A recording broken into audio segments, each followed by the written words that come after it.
হ্যাঁ গো। হ্যাঁ বলো। কি হিসাব করছো গো? টাকার। টাকার? কেন?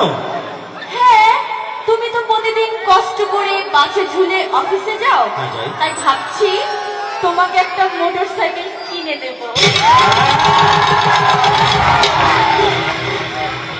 আমার লক্ষ্মী,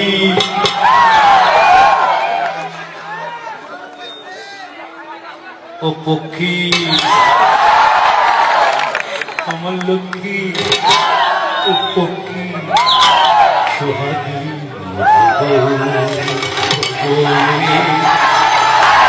তুমি এত ভালো, ঘরের আলো বুঝি থাকে। তুমি আমার নতুন, আমার ছোট, আমার দোয়ে, আমার কোয়েল, টিয়া, পাপিয়া, এ কথা শুনুন না প্রাণে লাগলো প্রেমের ঢেউ।